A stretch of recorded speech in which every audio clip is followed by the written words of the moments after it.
Good morning 11th class. अभी हम physical education का 3rd चैप्टर पढ़ने जा रहे हैं, शारीरिक पुष्टि, सुयोग्यता व जीवन शैली। आज हम इन्हीं 3 शब्दों पर जोर देंगे, उसके बाद हम आगे कंटिन्यू करेंगे। शारीरिक पुष्टि क्या है, इसकी अलग अलग परिभाषाएं दी गई हैं।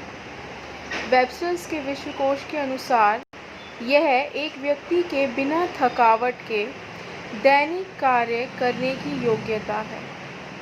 यानी बिना थके हुए रोज़मर्रा के काम अगर आप आसानी से कर पाते हैं तो आपका शरीर पुष्ट है। ठीक, या फिर एक और डेफिनेशन ले लेते हैं। क्यूरेटर ने कहा है, शारीरिक पुष्टि से अभिप्राय व्यक्ति को अपने शरीर को ठीक ढंग से प्रयोग करने तथा अधिक देर तक परिश्रम करने की क्षमता से है। ठीक, और एक और डेफिनेशन लेते हैं डेविड आर लैम्ब की। वो कहते हैं, शारीरिक पुष्टि जीवन की वर्तमान व संभावित शारीरिक चुनौतियों का सफलता के साथ सामना करने की सामर्थ्य है। यानी कि शारीरिक पुष्टि का अर्थ सीधा सीधा यही है कि आपका शरीर इतना स्वस्थ हो कि आप अपने रोज़मर्रा के काम कर सकें। काम करने के पश्चात आप थके नहीं।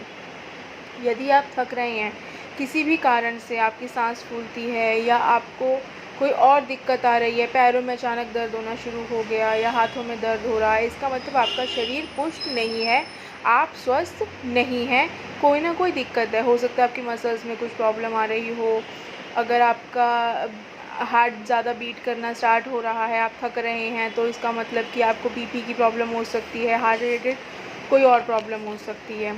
ठीक है, इसके बाद का टॉपिक आता है सुयोग्यता क्या है। सुयोग्यता की विश्वव्यापी रूप से स्वीकार्य कोई परिभाषा नहीं है।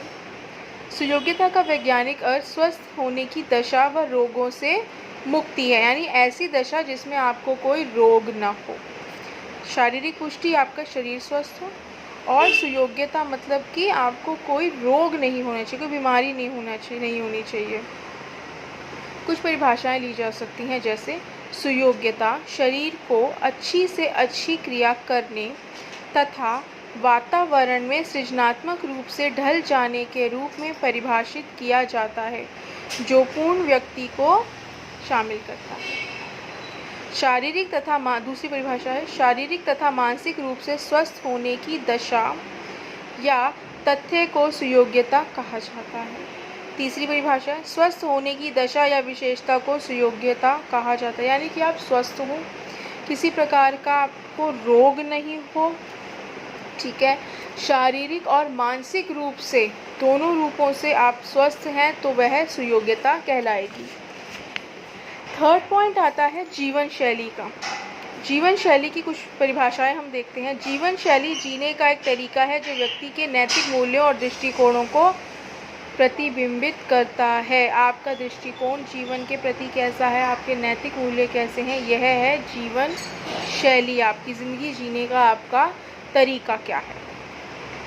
अमेरिकन हेरिटेज शब्दकोश के अनुसार जीवन को जीने का एक मार्ग या शैली जो किसी व्यक्ति या समूह के दृष्टिकोणों और नैतिक मूल्यों को परावर्तित करती है। जन स्वास्थ्य नामक एक विश्वकोश है, उसके अंदर भी एक परिभाषा दी गई है जीवन शैली की। सामान्यतः जीवन शैली का अर्थ उन वैयक्तिक व्यवहारों और व्यक्तिगत व्यवहारात्मक चुनावों का नमूना है जो व्यक्ति के स्वास्थ्य के जोखिमों को बढ़ाने या घटाने से संबंधित है। यानी आप किस तरह से जीवन व्यतीत करते हैं। देखिए, अगर आप बहुत अधिक चाय पी रहे हैं या बहुत अधिक मदिरा पान कर रहे हैं, दोनों ही सूरतों में डायबिटीज़ होने का खतरा है। तो ये आपकी जीवन शैली का हिस्सा है, चाय पीना या मदिरा पान करना जीवन शैली का हिस्सा है, और इससे आपको बीमारी मिली। तो जीवन शैली का अर्थ है कि हम किस तरह के निर्णय लेते हैं, किस तरह की चीज़ों का चुनाव करते हैं। खान पान की आदतें हो गई, हमारे सोने की आदतें हो गई कि हम रोज़ 8 घंटे सो रहे हैं, 6 घंटे सो रहे हैं, 4 घंटे सो रहे हैं। इस तरीके से अगर आपके सोने की टाइमिंग्स अलग अलग हैं, कम समय के लिए सो रहे हैं तो आपको अलग बीमारियां हो सकती हैं, ज़्यादा सोने लग गए हैं तो अलग बीमारियां हो सकती हैं। तो आपका जो जीवन शैली है वो प्रभावित करती है आपके शरीर को, आपके स्वास्थ्य को। ठीक है, तो आज ये 3 धारणाएं जो हैं हमने वो पढ़ ली हैं, 3 परिभाषाएं। अब इसके आगे हम देखते हैं क्या है। स्वस्थ या सकारात्मक जीवन शैली का महत्व, ये भी आपको पेपर में क्वेश्चन आ सकता है कि जीवन शैली क्या है और स्वस्थ जीवन शैली का क्या महत्व है। आयु में दीर्घ वृद्धि, अगर आपकी जीवन शैली अच्छी है तो आपकी उम्र भी बढ़ेगी। ठीक है। ऊर्जा के स्तर में वृद्धि, आपका जो एनर्जी लेवल होगा बॉडी में वो इंक्रीज हो जाएगा।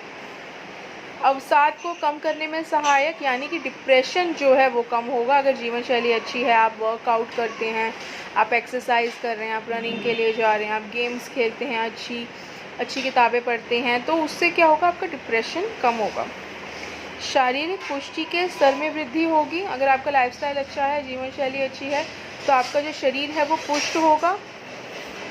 आसन को सुधारता है, जो हमारी शारीरिक स्थिति होती है ना, आसन होता है जिससे कि हम बैठते हैं, आसन उसको इम्प्रूव करता है। आत्मविश्वास में बढ़ोतरी, आपका कॉन्फिडेंस लेवल बढ़ जाएगा अगर आपका शरीर पुष्ट है, आपकी जीवन शैली अच्छी है, स्वस्थ आप हैं, तो आपका कॉन्फिडेंस लेवल बढ़ेगा। आप हाँ जी मैम ऐसे नहीं बोलेंगे, आप डायरेक्ट बोलेंगे यस मैम, बताइए क्या करना है। ठीक है। तनाव से लड़ने में सहायक, इन केस आपको कोई स्ट्रेस है, कोई परेशानी की स्थिति आती है, तो आप उससे बहुत जल्दी बाहर निकल पाते हैं, आप उसका सामना कर पाते हैं, हर मुसीबत का, हर तनाव का जो भी आपकी ज़िंदगी में आ रहा है, और फिर आप उससे बाहर निकल पाते हैं।